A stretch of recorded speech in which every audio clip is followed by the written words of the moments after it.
Alright guys, HukeCar back again today. Hope you're all doing well and enjoying your day so far. Day one here at the Boston Major is done and dusted. What a fantastic day it was. Had so much fun today at the venue. There was so much good stuff going on. Met a load of you guys as well at the venue. If you guys are here throughout the rest of the weekend, feel free to come up, say hello. It's honestly, so many good people go to these events. It's just so much good fun. I met a load of people today. It was really cool stuff. And we got a lot of great content filmed as well, as I'm sure some of you guys have seen on socials. But there's more to discuss today with loads of great matches that happened as well. The crowd was already mega for just day one, and we've got a lot to dive into. Very much enjoyed your thoughts in the comments below. Hit the like button if you enjoy. Subscribe if you're new as always. I'd greatly appreciate it. I believe we had 93,000 subs this morning as well. So thanks all so much for the continued support. Let's dive straight in. Quick update here from Nameless, unfortunately, wasn't on the show today. Was unwell with a bit of a stomach bug, unfortunately. So yeah, hopefully he's back in due course over the weekend. Also, this from Boston Breach, the official trophy for the weekend, right? Kind of nicely Boston Breach branded right here, which is always good to see when the organizations do this. Of course, it seems rather unlikely at this point they're going to be able to win their own trophy, but it would be nice to see the storyline happen. So yeah, so this is what we're looking at for the champions of this weekend, whoever they're going to be. Some teams have certainly taken a step towards that one. Now, let's talk the first series before we discuss the Boston one though.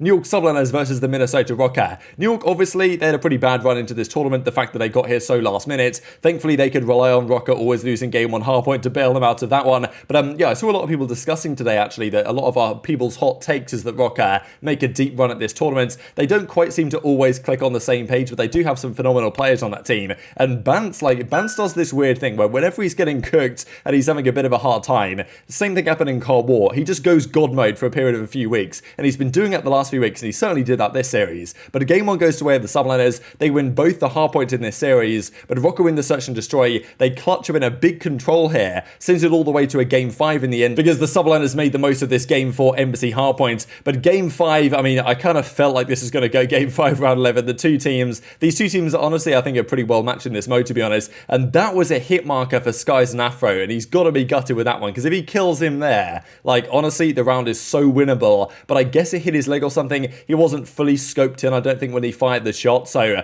I mean, yeah, that is just one of those such marginal moments in Call of Duty, where if that goes another way, very possible New York Subliners go up 5-4 here, and they win this game, and they go on to being in a very strong position to defend their title they won at Major 1. But, yeah, Afro gets the kill. He had some great moments this series as well. And yeah, look at that hit marker, by the way. Like, he wasn't fully scoped in, so I think you can understand why this happens. But yeah, still, I'm sure the Subliners are gutted with that one. And then they go on to lose that game 5. Minnesota Rokkr win in a crazy game 5 round 11 fashion. And then they even drop the potential fraud thing right here on Twitter, which is pretty funny. Obviously, Subliners had the difficult start. They only arrived at the venue like the last of any team. They basically got no prep time. They played the very first game. So, you know, difficult for the Subliners, but nonetheless, an upset comes through. Rokkr now put themselves in a rather strong position here to make a run. Already top 6, of course, guaranteed when you win that first match in winners bracket. And as Sky says, wish we had a day to get into our rhythm, but so frustrating. But yeah, Subliners can bounce back in the losers bracket, but already the Major 1 champions down there on the verge of a top 12 elimination. That's what's so crazy about this league right now. What a great series that it was. Hydra, Priester, seriously positive, but it was Bance who did most of the heavy lifting here. 12,000+ damage. Kind of crazy that Kismet and Hydra have both exactly the same damage numbers for this series. But Bance had one of those takeover series that he sometimes has in big moments, especially when his team is struggling a little bit. And I mean, yeah, honestly, we'll see how they do for the rest of the weekend. The next series, though, was a massive one. Honestly, like, I was so impressed at how loud the crowd was. It was only Thursday, but the crowd was going mental for Boston, and it was great to see game 1 as well, when Owakening was making plays. Nero, Vivid, even Zinni, like, had his moments as well in this series, and there was a lot of positive vibes coming out of the crowd. But FaZe, just they thrive off that a little bit. Of course, they're used to playing against the crowd.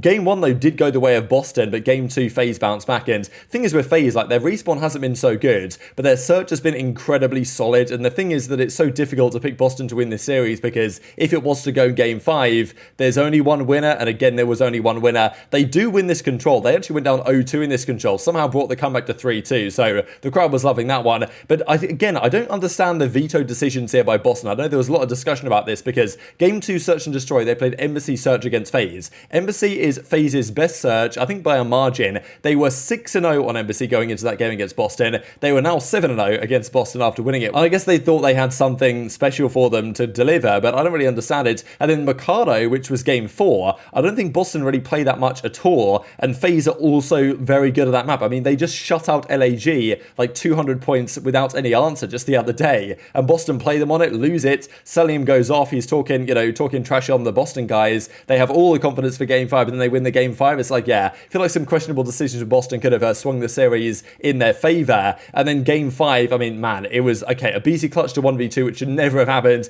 12 seconds on the clock, he has to plant the bomb. Vivid, I guess, gets bad timing, but gets shut down, and the round doesn't go their way. And, okay, yeah, the sounding came in towards the end of the round, but still, I mean, losing that, you could tell that Boston had lost full. Like, even with their crowd behind them and everything, they were just throwing their lives away. It was honestly just painful to watch, to be honest. And you could tell that FaZe knew they'd won the series when they were up like 3-0 in this game 5, because you know what Boston do in game 5. So, yeah, unfortunate collapse in Boston, 0-6 now in map 5s. The overall numbers look like this. Owakening had a great series individually, and on FaZe, Cellium had that crazy map 4. Still, FaZe a bit weird. I don't really understand what's going on. Their respawns aren't quite all there, but their search and destroy has been so consistent lately in general that they can always rely on themselves to bail themselves out of these situations. They did the same thing for a period back in Modern Warfare with a rather different team. There was some talking points after this series as well. I know that everyone's saying like, oh my god, Rab, you're an absolute giant, you should be in the NBA. And look, okay, I'm 6'4", I'm pretty tall, but you've got to realize a lot of COD pros are pretty short. Like, we know that aBeZy's like tiny terror, but Sasha isn't exactly tall. And I think the angle that I'm asking these questions from here with the camera, like, I'm like, look, I actually look massive here, but the camera, like, I'm closer to the camera than they are, so I look bigger at this than I actually am. But okay, I'm still kind of tall. But Sasha was basically saying here that everyone's been using this loudness equalization, so it is going to change things around when, well, we get, of course, to the major, and it's absolute crunch time with the PCs now disabled that loudness equalization setting. Then we've got to talk about this Toronto versus LAG series, because, man, this rivalry was relatively short-lived. Assault started this off 0-12, then he was 4-23, then he was 5-24, then he popped a pretty disgusting 3Bs out of nowhere to keep them alive, but they still won game 1 comfortably, the Toronto guys. And even at the end of this map, I've just got to share this, because, I mean, Scrappy is talking all sorts of trash. Man, this guy is so much fun. Like, I got to interview him briefly after this series as well, and man, this guy's just comedy. I just can't get enough of Scrappy content right now. It's just too good. But honestly, for Toronto, when CleanX is going off, this team is basically unbeatable, I think. Like, the entire team goes so well with CleanX playing as he is, and if CleanX is delivering like a 1.1 or above, like, they're basically unbeatable, it feels right now. They did kind of throw away the control. We'll see here in a second. Game 2 also went the way of Toronto. Game 3 was a bit of a messy one, to be honest. Like, Los Angeles Guerrillas won it somehow. Honestly, Toronto should have probably just saved their streaks in round 4 for round 5 to guarantee the defense win. They used them on offense to try and close out, probably just because they were so confident they're going to win the series anyway. And then after LAG did win that, he was clapping back. JoeDeceives was standing up, trying to talk a bit of trash back, and Scrappy was like, look, sit down, sunshine. You've only won 1 map. You still got 2 more to win. And it didn't happen, of course. They closed out the series, and Scrappy even refused to fist bump this guy after the series. I didn't actually notice this at the time in the venue. But yeah, after talking all this trash, he comes over to the other side of the stage and yeah, doesn't even fist bump JoeDeceives. We know there was a bit of drama there, a bit of beef there, but as far as Scrappy's concerned, there is no rivalry here. And okay, the camera kind of glitches up. You can see that he, I think, deliberately doesn't fist bump him there. Or maybe he did fist bump him and the camera breaks, but regardless, he was talking trash. So I think that's pretty much the statement to be made. And then he came on stream, of course, with Blaze. It was saying, you know, it's not a rivalry. There's nothing going on here. And he even tweeted this out afterwards, like, are we kidding? Like, one of these guys playing out right now. Just another easy dub for Toronto over JoeDeceives and the Los Angeles Guerrillas. Bit of a rivalry. And yes, we get a bit of content here between me and Scrappy as well. It was a good time. We'll try and do more of this as well as the weekend progresses as well. But if you guys want to check this out over at the Breaking Point Twitter account, and we'll have a lot of this stuff go up on the YouTube as well over the course of the weekend as well. So yeah, that was the Toronto vs Los Angeles Guerrillas series. Very spicy indeed. The final numbers look like this. I mean, the entire team went off, but Scrappy had a 1.7. So I mean, like, you know, what more can you say about this guy right now? But CleanX, as I say, CleanX had the most damage in the lobby by a margin. Obviously only a 1.1, but if he's doing a 1.1, like, they're basically not losing. But if all that wasn't enough, the CDL script writers had something else in store here for the final series of the day. OpTic versus Thieves always delivers, right? It doesn't matter how good OpTic might have looked, how bad Thieves might have looked. When these two play each other, it's always going to be a game 5, it seems. Thieves always seem to bring their A game against OpTic. They certainly did game 1. I think there's some questionable vetoes to be asked about this series in fairness as well, just because aBeZy was available. OpTic, I guess, could have played it. They went for Mikado instead. They lose game 1. OpTic, in fairness, like, I mean, they weren't rotating badly. They were rotating quite well. They would just get broken every single time. They finally stopped that happening in the game 4. But yeah, I do think that this team, definitely there are some questions to be raised here with OpTic, just because, you know, without Rambo now, with less structure, there is a tendency maybe to, you know, make some mistakes of positioning, which, you know, I think as a team, they play better and more coherent in this new post-Rambo style. But I think in their respawn, it has maybe affect, you know, playing in this way does affect their ability to hold hills at times. And I think that's what Thieves are capitalizing on game 1. Game 2, 2 though was an absolute, like, they just wiped the floor of them here on Mikado, search and destroy. It should have been a 6-0 arguably, apart from this pole got in Dashy's way, so he couldn't clutch a pretty crazy 1v3, but I mean, yeah, this was a 6-1, not even close, honestly, at the end of this series. This was the one I was meant to look at here when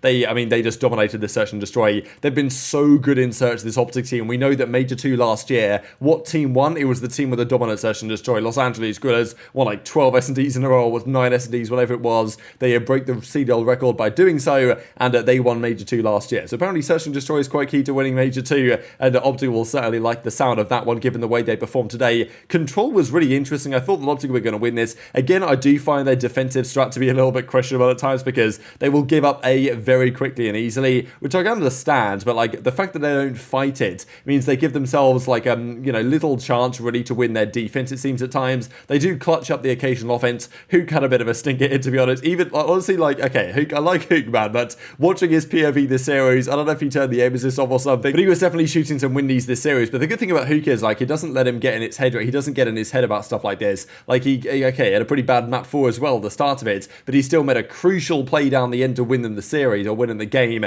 which ended up winning them the series. So it goes game 5. Thieves, though, clutch up in the round 5. Honestly, OpTic did a pretty good job. Like, this round looks like it was, I mean, they dominated them in terms of the slang, but they were only 1 tick away from winning the rounds. All they needed was like 3 deads, and they could have feasibly won that OpTic. So they played so aggressive, they put themselves in decent positions. But yeah, the slang wasn't really there. Game 3. Game 4, though, they bounced back. Unbelievable map of Hardpoint here again. And this is the thing, right? Dashy does it again. He did it the other day against FaZe Online. He's basically done it again on LAN. Has a phenomenal map 4 and has an unreal map 5 as well. And almost single-handedly, Dashy just won them this series. I mean, game 5 most certainly, but game 4 as well. I mean, Huke made a big play towards the end as well to put them in good position, but OpTic just had a great hold at the end. Finally, they held the hard points right at the end here. They made a massive 50-point comeback. The crowd was going absolutely wild, and it's only day 1, baby. I mean, what a weekend we are about to have. Even Bean says Chaxon was chanting green wall, and then it goes all the way to game 5. The viewership for this one already was out of control. It was 165k plus going into the final map of the series, and Scump's watch party briefly broke 100,000 viewers. That's just absolutely fantastic to witness, and this was what Dashy was doing to deserve those viewership numbers. Dashy found himself in a 1v1 here. He actually was kind of clutching up a 1v2 here. iLLeY got taken down by Octane, and Dashy just reads this guy, shoots Octane through the wall, kills him as well. I mean, that was such a big round to win that defense there from Dashy, because they end up winning the next offense. Then Thieves get to 4-4, but then they win another offense in a crucial manner, and then win the final defense to win it 6-4. 200 IQ from OpTic as far as I'm concerned, not going up 5-3 to allow the 5-3 curse, or, you know, they went 4-4 so they could win it 6-4. But yeah, man, what a series we had there. OpTic move on to play the Minnesota Rokkr. Thieves dropped down to play the Florida Mutineers, but it could have gone a very different way. And OpTic just have this ice factor, but also they've got the Dashy effect right now. And like, Dashy, halfway through game 4, every single week at this point, seems to just deliver you a series victory, and he did it again today. He had a 3 KD in search that series, Dashy. Man, like, this guy, he doesn't want to be on so many thumbnails, but what can I do when he's going off like this every single series? So these are the overall numbers. I mean, look at this, right? Huke has a 0.7, Dashy has a 1.36. The other guys are negative. Like, I mean, man, I'm sure the Octane and guys are going to be pretty fuming, but Dashy just pulled one out, and it wasn't just in the numbers here, the plus minus over the series. It was specifically that game 5 where Dashy was absolutely doing it all. So very much enjoyed your thoughts on all this stuff in the comment section below. Hit the like button if you enjoyed. Subscribe if you're new. Take care, and I'll see you next time. That's gonna do it for us here on the stage. It's not a rivalry. It's not a rivalry. I don't know why they even talk about that. They're bums, so.